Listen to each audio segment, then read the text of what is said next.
Salut tout le monde. Alors, la dernière fois, on avait parlé de Alfresco et de ses services et du module AI5. Donc, pour revenir un peu dessus, le fichier, voilà, Docker dont on avait parlé. Donc, on avait parlé de PostgreSQL qui est utilisé par Alfresco pour stocker, par exemple, les utilisateurs que vous allez créer, les métadonnées, les rôles, je vais dire quoi, les règles, ainsi de suite. Voilà, donc au niveau des PostgreSQL, Alfresco va utiliser comme base de données pour enregistrer. ActiveMQ va être utilisé pour la gestion d'événements dans une file d'attente. Donc, il y a un producer et un consumer. Transform Core AIO, qui est un service qui est utilisé par Alfresco pour pas mal de choses. Un exemple, convertir un Word en PDF. Et on avait vu aussi Solar 6, voilà, qui est utilisé comme service d'indexation pour la recherche, voilà, pour faciliter la recherche au sein de Alfresco. Et le share qui vous sert d'interface utilisateur. Parce que derrière le share, vous avez Alfresco ou bien, si vous voulez, les repositories.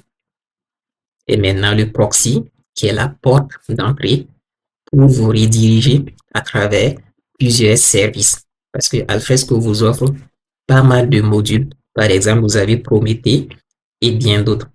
Donc, le proxy, vous pouvez partir de cette porte, aller au niveau des Prométhée ou d'autres services. Donc, on avait évoqué cela. Et comme je vous disais, c'est une configuration qui a été faite par un des développeurs de Alfresco. Donc, c'est pas moi qui ai configuré ce fichier Docker, mais par contre, je l'ai réadapté. Donc, c'était pour revenir là-dessus. Et si on revient, voilà, c'était ce développeur. Concernant le module de synchronisation, comme on avait vu, il y a des dossiers spécifiques qui vont être synchronisés. Si vous descendez un peu plus bas, vous allez voir ici, en fait, la documentation pour que vous puissiez créer un dossier dans Alfresco et paramétrer le dossier pour qu'il soit reconnu comme dossier à être synchronisé. Parce que ce n'est pas tous les dossiers qui vont être synchronisés. Donc, si vous voulez qu'un dossier soit synchronisé, il faut lui donner une certaine configuration. Donc, quelque part, voilà, vous voyez, c'est ce qu'on a ici. Quand vous créez le dossier, vous le configurez, vous donnez, par exemple, vous allez créer une règle et vous nommez la règle ainsi. Ensuite, il y a d'autres configurations. La propriété CM updated avec la valeur. Et ensuite, un sous-dossier que vous allez nommer RAG. Mais on va voir ça dans la pratique, cette partie. Mais n'oubliez pas que cette documentation, vous pouvez l'avoir et l'utiliser. Donc là, je vais revenir et je vais lancer mon Docker. Mais ça va prendre un peu de temps. Donc, pour vous faire gagner du temps, je vais mettre en pause le temps que ça démarre à mon niveau et je reviens tout de suite. Ah, mais j'oubliais. Pour lancer, comme vous savez, vous faites simplement Docker Compose App et vous attendez que ça démarre. là, ok, je fais entrer et il est en train de lancer les services. Donc, je mets en pause le temps que ça finit. Donc, j'ai l'impression que c'est bon à mon niveau. Ça m'a pris, je pense, un truc comme 3 à 5 minutes. Donc là, je viens ici, l'URL que vous voyez, localhost 8081 share page, et je fais ça. Bon, c'est un peu lent. Voilà, donc, voilà l'interface. Et là, ce que je mets comme mot de passe, ici, c'est admin. Et là, le mot de passe, c'est admin aussi. Et je fais sign in. Donc là, je vais attendre. C'est vraiment un peu lent sur ma machine.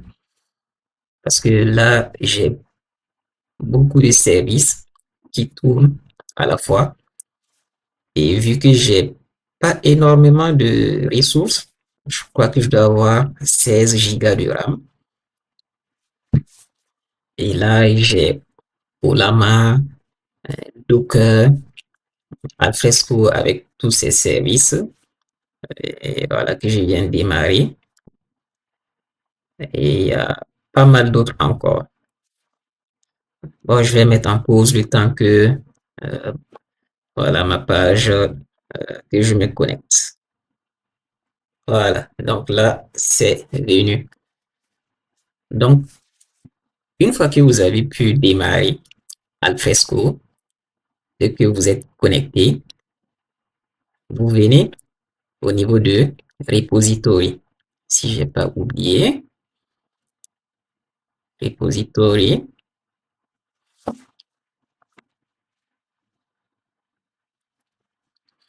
C'est en train de charger. Et c'est là qu'on va créer un dossier. Donc, pour tester, moi, j'avais déjà créé dans ce répertoire shared. J'avais créé un dossier que j'ai appelé 5 folders. Je vais rentrer et c'est là que j'avais créé un sous-répertoire RAG et j'ai mis ces deux fichiers. Donc, ce qu'on va faire, on va créer un nouveau dossier et on va voir ce que ça va donner. Donc là, pour créer un nouveau dossier, en fait, il y a la documentation ici, mais là, bon, ça ne part pas de zéro. Par exemple, create, donc on va voir ça ensemble. Je fais create, oups, je prends folder, si ça veut bien, et disons que j'appelle 5 folders et je mets 2 simplement et je dis save.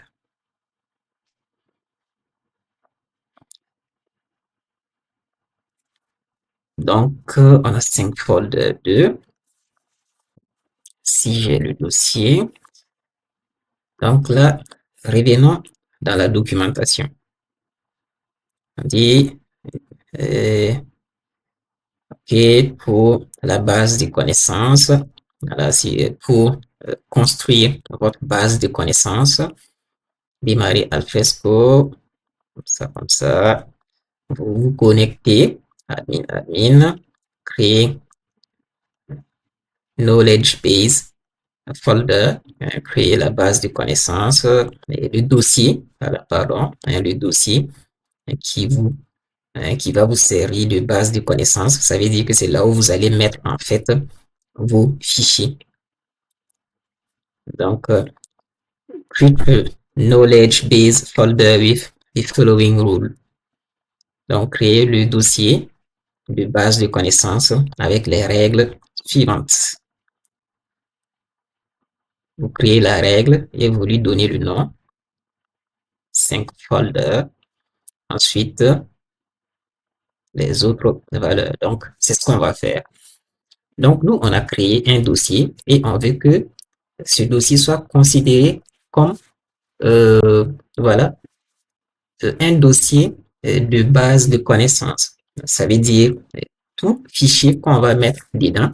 On voudrait que voilà, ce fichier soit synchronisé, donc vectorisé et stocké dans Elasticsearch.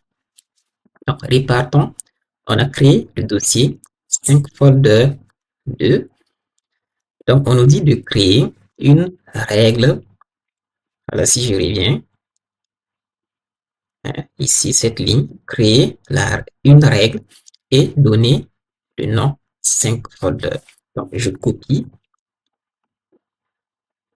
le dossier qu'on a créé. Je crois que c'est ici. Si je ne me trompe pas, manage rules. Bon, ça prend un peu de temps. OK. Et là, je fais create rules.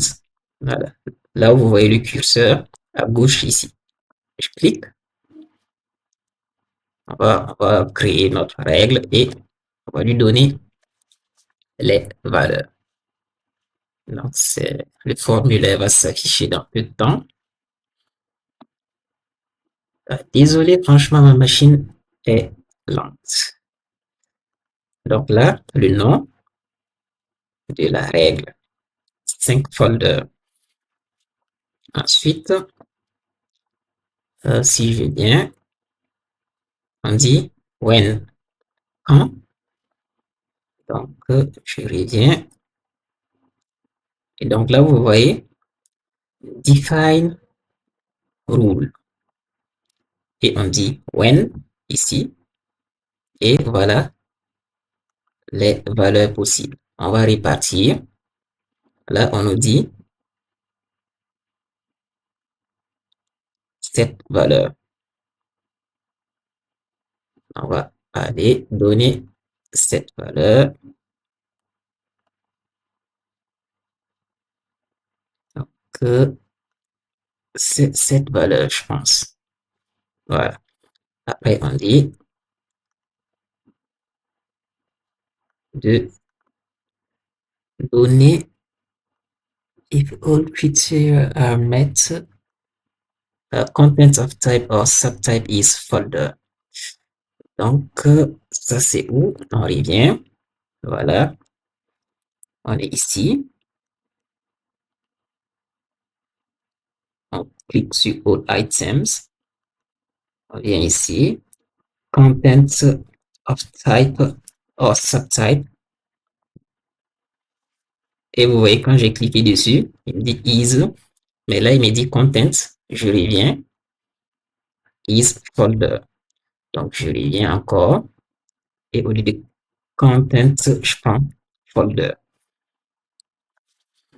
Ensuite, qu'est-ce qu'il y a encore? Je reviens en fait dans la documentation. Là, on nous dit action, set the property. OK. Et c'est ça on veut. C'est updated. Donc, perform action. Je vais l'étendre.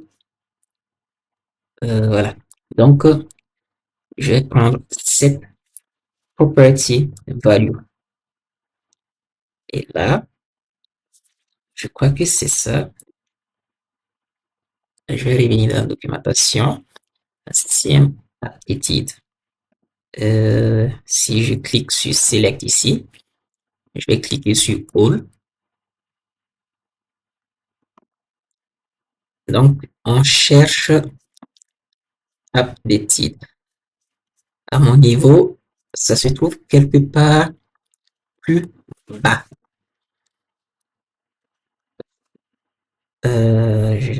OK, voilà, donc, je clique dessus et je fais OK. Donc, set property, CM updated to, je reviens dans la documentation, on me dit de lui donner cette valeur, la date et l'heure. Donc, on répare. Et là, je mets comme ça. Et là aussi. Et là, c'est 0, 0.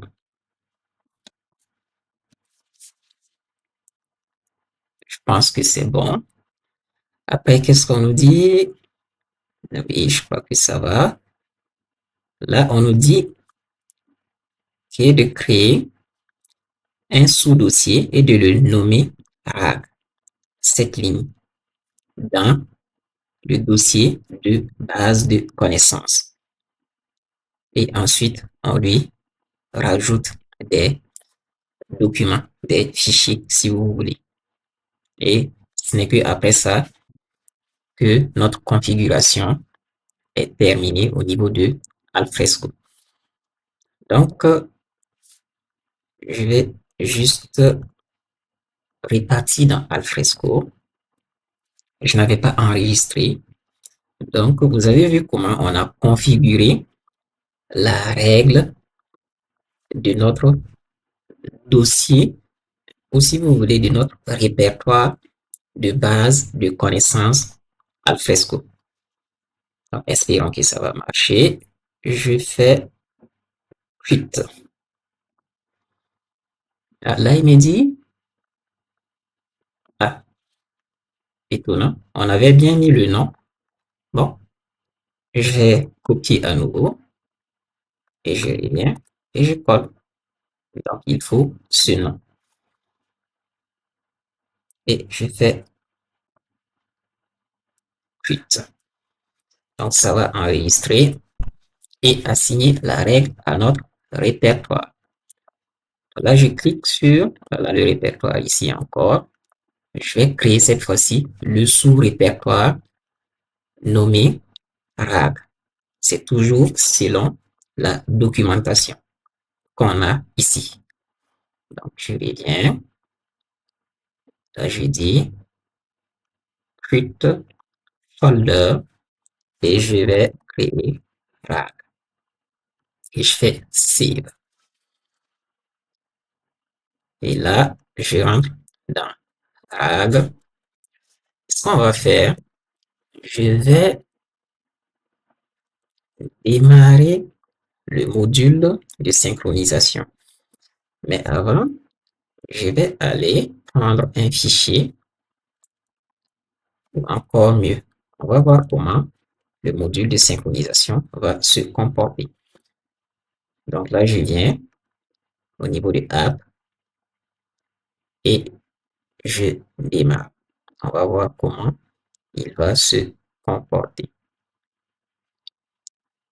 Juste quelques instants. Bon, je vais mettre en pause et revenir une fois que ça sera fait. Pour que ça ne prenne pas en fait du temps inutilement.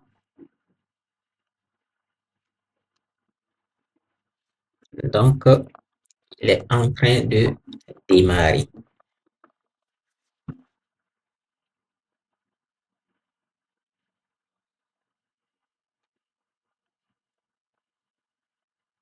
Ah, là, il a trouvé deux répertoires à synchroniser. Mais vous voyez ici, il dit no events to process in the queue. Donc, il n'y a pas d'événement dans la file d'attente. Ou si vous voulez, bon oui, c'est ça, dans la file d'attente. Pourquoi? Parce que souvenez-vous, le premier répertoire que j'avais créé, je vais revenir dans Alfresco, qui s'appelait 5 folders. Lui, je l'avais déjà synchronisé pour tester. Maintenant, aujourd'hui, on vient de créer un deuxième répertoire, 5 folders 2. On l'a configuré et on a mis un sous-répertoire RAG. Mais on n'a pas mis de fichier. Donc, il n'y a pas d'événement de synchronisation pour le module. En tout cas, pas dans la file d'attente. On va voir si on dépose un fichier, est-ce que il va, voilà, il va réagir. Je me demande quel fichier. J'ai déjà mis ce fichier, celui-là. Je vais mettre, par exemple, un fichier pour une lettre de recommandation. Imaginons, je prends celui-là. Je vais aller,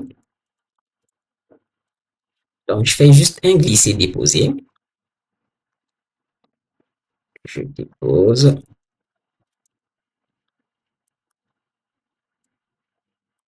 Je viens. Ah, là, vous voyez, le module a réagi. Mais qu'est-ce que vous remarquez? Il y a une erreur. Il n'arrive pas à se connecter sur ce lien localhost 99 qui est le module RAG.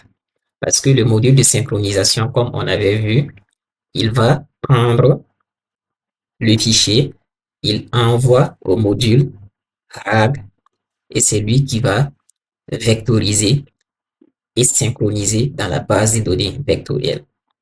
Donc, notre module de synchronisation reconnaît bien notre deuxième répertoire qu'on a configuré comme base de connaissances Alfresco. OK. Donc là, je pense que c'est bon. On va s'arrêter là pour ne pas être trop long et on verra plus tard le module AI RAG plus en détail parce qu'on avait expliqué un peu quand même le module de synchronisation. Donc, on va avancer sur le module RAG. OK. Donc, c'est bon. Alors, n'hésitez pas à laisser des commentaires s'il y a des points que vous n'avez pas compris. Voilà. Et je vais mettre les liens. Voilà, les liens pour pas mal de recherches si vous voulez faire et utiliser les modules de Alfresco ou d'autres choses parce que c'est très intéressant. Donc, vous pouvez pousser la recherche dessus en fonction de vos besoins. Parce que n'oubliez pas, moi, c'est en fonction de mon besoin et du tutoriel que j'ai pris ces modules et j'ai fait quelques petites modifications. Et par moment, j'avais des erreurs. Comme je disais la dernière fois, par exemple, le Alfresco, la version, j'ai dû changer et prendre cette version. Et c'est ce qui marche chez moi. Donc, merci et à très bientôt.